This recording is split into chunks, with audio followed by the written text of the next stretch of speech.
Critical Role's new game Daggerheart has one feature that solves my biggest problem with creating campaigns in D&D. It's so obvious, I actually can't believe D&D didn't do it first. So I'm gonna steal it, and I think you should too. It's called a campaign frame, and it makes designing a campaign and introducing it to players 10 times easier. Today, we're gonna walk through what it is, how it works, and how you can use it for any campaign-length tabletop game. To show you just how easy it is, I'll be coming up with a whole campaign in this video. Now, let's do some larceny. You might be asking, Ginny, why are you so excited about doing crimes? Unfortunately, my lawyer has advised me not to answer that question. But one of the fun parts of tabletop games is that you get to decide how you play. If you want to break the rules, break them. If you want to change the rules, change them. And sometimes... I want to steal. Daggerheart is the new fantasy RPG from Darrington Press, which is Critical Role's publishing arm. It's designed to be a heroic narrative game that's suited for long-term campaign-style play. Thematically, it's something of a cousin to D&D, which makes it a well-matched organ donor for a little back-alley rule transplant. And I am far from the first person to think this. Tons of people are talking about how they plan to incorporate Daggerheart's ideas into other games. Now, at this point, you might be asking, Ginny, why steal a rule and put it into D&D? Why not just play Daggerheart?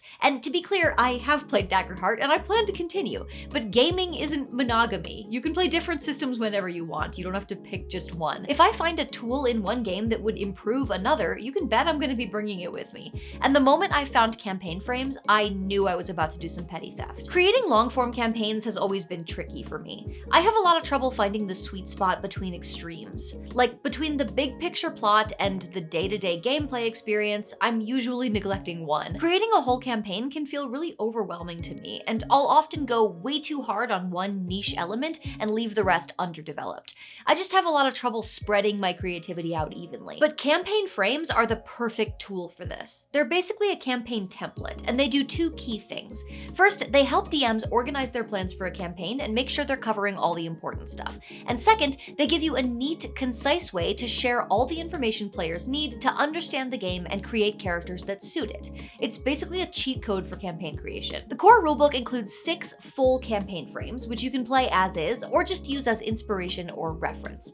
There's also a full step-by-step breakdown of the process to create your own. Now, tragically, I cannot read, so we're gonna bring out my friend Books to help us with the rulebook. I am pretty sure you can read. No, I can't. It's a really rare sickness. It also makes me unable to wash dishes, so you can do those next. Whatever. There are 6 steps to creating a campaign frame. The first one is the pitch, which is the basic premise. Then there's the foundation, which shows players how to approach the world, and then guidance for how different character choices may work here. Next, you build the map, then there's session 0, and finally, the inciting incident that kicks off the adventure. We're gonna go through each of these steps one at a time. And by we, I mean that Books will provide valuable information, and I'll make a bunch of interruptive jokes, occasionally while brandishing a bladed weapon. But first, as you can see, I have many mouths to feed around here. You don't feed me. So give me 60 seconds for a brief message about today's sponsor. As game masters, we're always trying to immerse our players, and one of my favorite ways to do that is with soundscapes. See, that's the kind of cortisol spike you just can't get from lo-fi beats to study to. The thing is, finding the perfect cinematic soundscape or making your own takes time, but TableTone fixes all that. It's a mobile audio app for tabletop RPGs, and it makes immersive sound so easy. Their whole library is handcrafted by real composers. No AI tracks, no generic loops, just studio quality music and effects. It has presets for lazy people and full custom control for overachievers. The app's interface is simple and idiot-proof, and I can say that as the idiot in question. All you have to do is press a button and it transitions seamlessly to the new scene or mood. No jarring cuts, no awkward silence as you pause one soundtrack and hunt for another. This means you can go from stealthy dungeon exploration to surprise combat to crying in a tavern bathroom when the barmaid is unimpressed by your tales of dragon-slaying heroics. Sorry, buddy, maybe if you'd washed off the brimstone smell first. You can download TableTone for free on iOS or Android. Try the app with the free content pack and get a 14-day trial of the premium library. Use the code Ginny30 for 30% off your first 3 months. Trust me, it is way cheaper than hiring a bard. All right, now I can buy groceries, let's get started. I'll be creating this example campaign as if it's for D&D, just to demonstrate that this system doesn't only work for Daggerheart. But I really think this process could be used for any campaign-style tabletop game. Okay, Books, what's step 1? Step 1, pitch the campaign. First things first, what is the basic idea for the game you want to run? Here's the setup. Every kingdom has an ancient, bone-dry well. No one knows who built them or how deep they go. Once a year, the local well keeper, yes, that's a job, and no, they're not hiring, lowers a bucket, and when it comes back up, there's a tiny scrap of parchment inside, a prophetic blessing for the year. Who sent it? Nobody knows, but whatever it says always comes true. So maybe one year it says, the fruit will pour forth, and sure enough, there's a bountiful harvest of fruit that year. Or maybe another year it says, monsters stir in the moonlight. So the people bring their livestock indoors at night and strengthen their fences and locks, and when the werewolves show up, they're prepared. But this year, every bucket comes up holding only ashes. No blessings, no warnings, no idea what's coming. People are panicking. Some even think that whatever broke the system might crawl up out of the earth and attack the kingdoms next. Maybe the well keeper even goes missing afterwards, and there are rumors that he disappeared down the well. The players are the brave, or maybe just stupid, adventurers who have volunteered to go down the well, most likely to their death, but maybe to find whoever or whatever has been looking out for them from below. Wow, okay, so descend into the mysterious bowels of the earth where creatures more powerful than you are apparently on fire. I know how that makes me feel, but that might not necessarily align with how you want your campaign to feel. That's why the next step for the pitch is to list a few adjectives to describe the tone and feel of the game. While the setup does sound scary, I'm not really picturing this as horror. Instead, I want it to feel like they're the first of their kind to explore a whole new world of mysteries and wonder. Yeah, it's dangerous, but it's also exciting, and it changes the way they think of the world. So I'd say adventurous, thrilling, exploratory, and maybe mythic, because whatever's down there has future-telling abilities that are beyond those in the surface kingdoms. Basically, if this were a movie, it'd be PG-13, it would definitely get a 3D release, and it would probably have one of the Chris's in it. Fine, if it were my pick. Next, it's time to list themes. This could be anything from the price of power to survival to the circle of life. Exploring an exciting and alien new world is a big part of it, so let's go with uncharted territory. They only have each other to rely on, the only people from the surface, so I'll add in it together to the list. This is also supposed to really blow the character's understanding of their world wide open, so let's also add not in Kansas anymore, which I guess could technically apply to every D&D game, unless it's set in Kansas, which seems unlikely. Anyway, in the end, what they're really trying to regain is a sense of control and certainty, the idea that they know what's coming. But that's very tied up in the question of agency. If there can be prophecies, if we can know our destiny, do we actually have any power? So I'm also choosing fate versus free will and transformation, since this journey will change them in a fundamental way. Just one more list for the pitch: touchstones. This just means movies, books, video games, anything that you think has similar themes to your campaign. Definitely Disney's Atlantis, and also kind of The Road to El Dorado, and kind of Temple of Doom, I guess. Also, this is kind of obscure, but have you ever read The City of Ember? Have you? Because I thought you couldn't read. No, you're right, I can't. So that's the pitch. What's next? Now that you've locked in the pitch, it's time to create the foundations. First, there's an overview, which is basically just an expanded version of the pitch with more detail. It's usually about a page. Got it. I'll name the kingdom the players are starting in and give it a little personality, and I'll flesh out some relevant NPCs, like the well keeper or the king and queen. I'll also go more in-depth on the prophetic blessings, the annual ritual, and what exactly happened when the well keeper drew ash from the well and then went missing. We'll skim past that bit since you guys don't want to sit through a full page of lore being read aloud, and even if you did, you can't read. Exactly. What's next? It's time for player principles. Think of these like social contracts. This is where you explicitly tell your players how you want them to engage with the game. So if you're running a horror game, you might have the principle embrace the tension, which tells your players that they shouldn't lighten the mood with jokes when you're trying to build a feeling of dread. That's DM code for please stop making innuendos while I describe the flesh wall. And in your campaign, we're going with 3 player principles. Remember, the goal isn't to police how they play the game. Instead, it's a reminder that we've all agreed on the kind of game we want to play, and this is how everyone can help us get there. I'm calling the first one, Don't Forget Why. The characters aren't just trying to survive, they're trying to save everyone back home. They carry the weight of their kingdom, or maybe every kingdom, on their shoulders. That's what I call playing with encumbrance. No? Okay. For this one, I'm asking them to consider what ties their character has back on the surface and keep those in mind. They can't be overly cautious because they have a big problem to solve and they don't know how long they have to solve it. But they also can't be reckless because everyone is depending on them. Heroic sacrifice, sure. But anything that could be prefaced by yelling YOLO, ideally not. The second principle is lead with curiosity. This one's super important if we want the subterranean world to feel surprising and awe-inspiring instead of just threatening. I want PCs to ask questions, follow weird paths, poke the bioluminescent snail. Why does that sound like an innuendo? Poke the bioluminescent snail. Is that what the kids are calling it these days? The point is, this isn't a hack and slash dungeon crawl. It's a wondrous journey into a place that no one else from the surface has ever seen. I want them to approach new things with interest, not just suspicion. The last principle is let the world change you. To the characters, this journey is about saving their home and returning it to the status quo. But to the players, this journey is about transformation and discovery. We want the things they see and learn to change them. If your core beliefs aren't trembling by session 20, did you even poke the snail? You know? So those are player principles. Next up are GM principles. These are technically for the game master, just reminders of how to keep the game in line with the themes and tones you've set up. But you're also welcome to share these with players too, if you think it'll help them grasp the game. Spiritually, these are like your little post-it notes behind the screen that remind you what kind of story you're trying to tell. You don't have to recite them into a mirror before every session like you're at a slumber party trying to summon Bloody Mary. But if you ever notice that the vibes are drifting, they're a helpful reference point. Here are mine. First up, make it strange, not random. This world is weird, but it should still feel like it's following a set of rules. Even if the players don't understand it, they should feel like they could, if only they had a little more context. And if a player comes up with a wild theory that's better than whatever you had planned, congratulations, that's canon now. The second principle is to reward curiosity. I'm asking players to wander off the path and poke snails, so it would suck to turn around and punish them for doing that. When they make a bold move or take a healthy risk, I want to give them information or tools or allies in return. Exploration should feel worthwhile, even when it gets weird, especially when it gets weird. Next up, show the weight of time. This place is old, much older than the surface kingdoms. Very old. Old as balls. For my honeymoon, I visited Greece, and as an American, it felt very different walking around a city that had been building on top of itself for thousands of years. Layered, like everything has been broken and forgotten and rebuilt countless times. The players should feel very small in comparison. As a very small person, that's the main reason I always carry a sword. To compensate. The last GM principle is to challenge their beliefs. The characters are going to start this journey with a lot of assumptions about who the good guys are, about how prophecy works, about how their world should operate. And my job is to poke holes in that. The goal is for them to come out of the well the same way people come out of undergrad. Disillusioned, exhausted, and poised to deliver a TED Talk at any moment on the myth of benevolent authority. Wow, are you okay?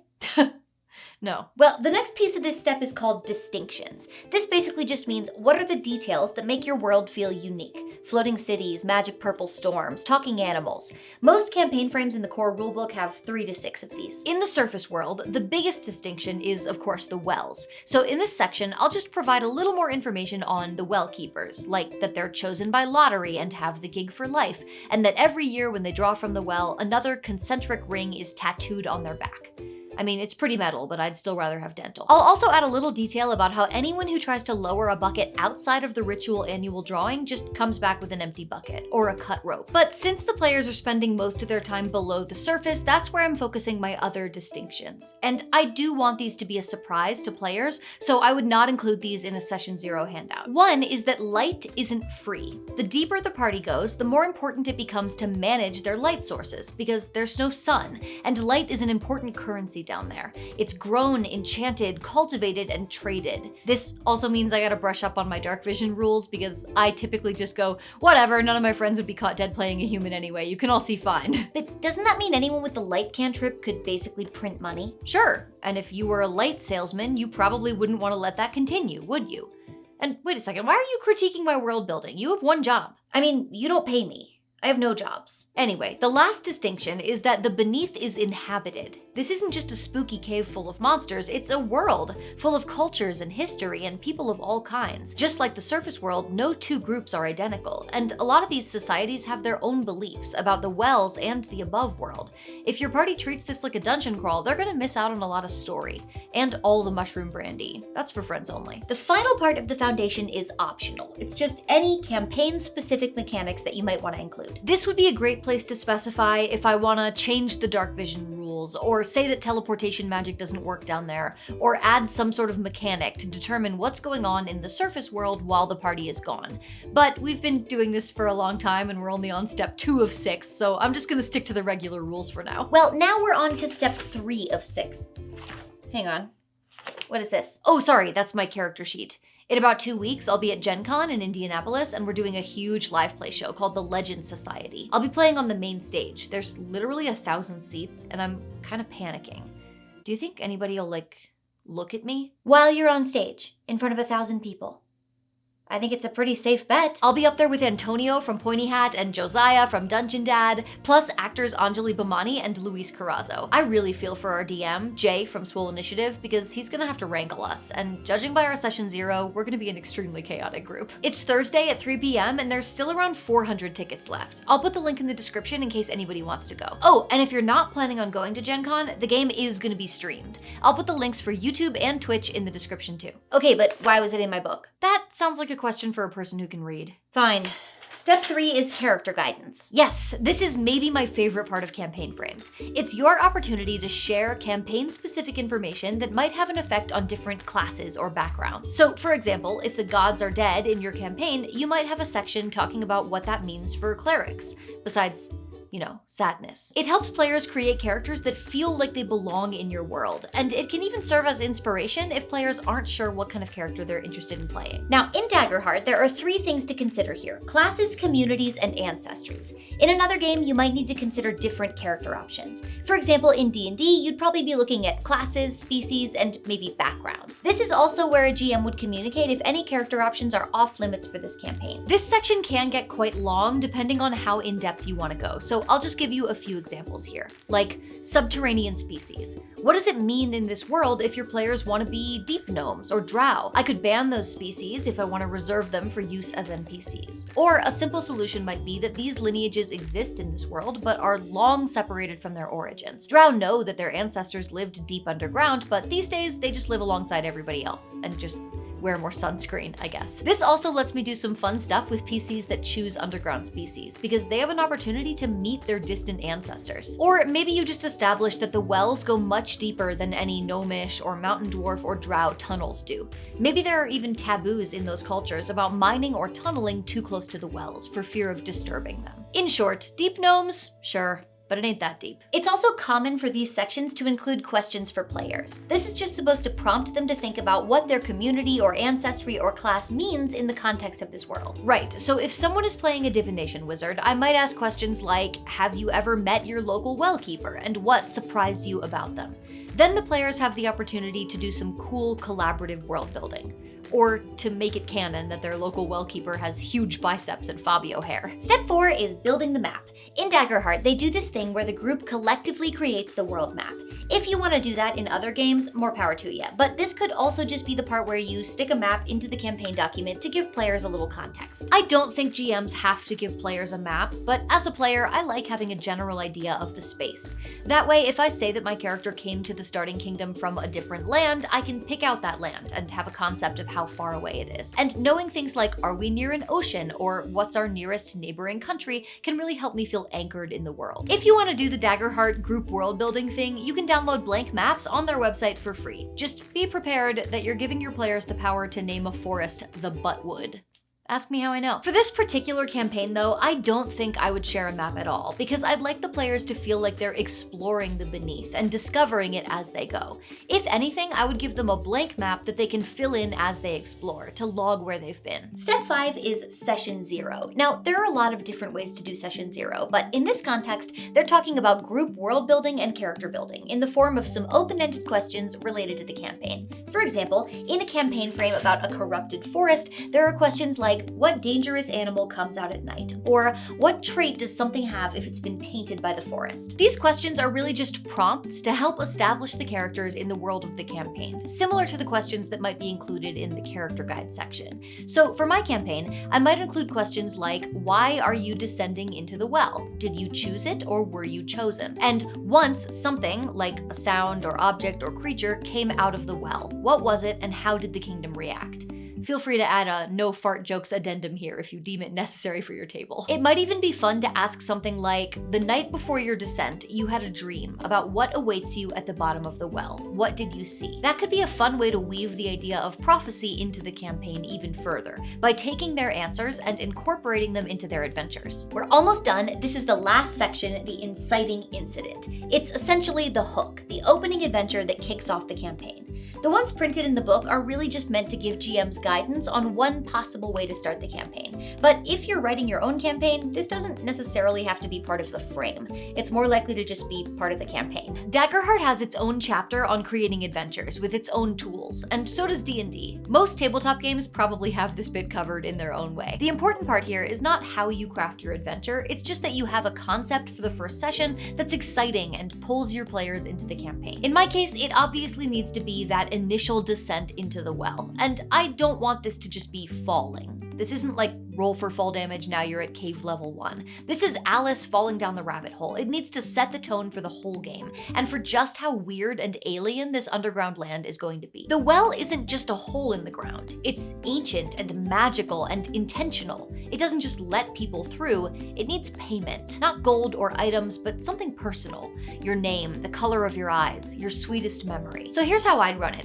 As the party descends, the rope seems to go on forever. Eventually, they lose track of time. They start to feel like maybe they're not in a well at all, but just dangling in an infinite blackness.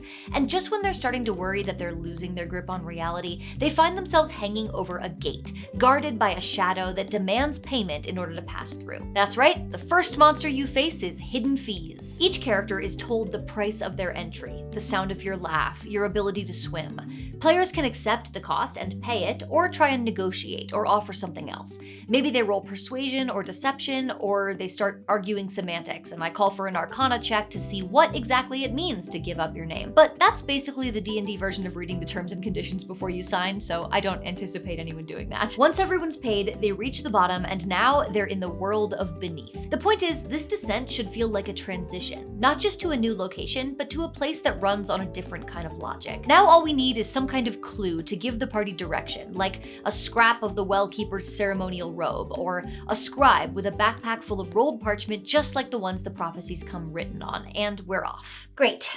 Should I go start on the dishes now? No, it's fine. I can do the dishes. I was lying. I can read too. Wow. Shocking. So, that's how campaign frames work. A lot of the information here is discussed in the campaign building section of the DM's guide, but the stuff in the DMG is just sprawling, there's way too much of it, and it doesn't really give you guidance on what to share with players to introduce them to a campaign. I find Daggerheart's structure so much more helpful in terms of making campaign building approachable and easy to communicate. I will be using this structure for every campaign I create going forward. What do you think? Helpful? Not helpful? Do you think this campaign frame works well? Don't boo me. I practiced so much restraint. I didn't make a single well actually joke. You should be thanking me. If you're curious about Daggerheart, check out this video that I made all about their character creation process. It's a lot of fun, and I don't make any well puns in it.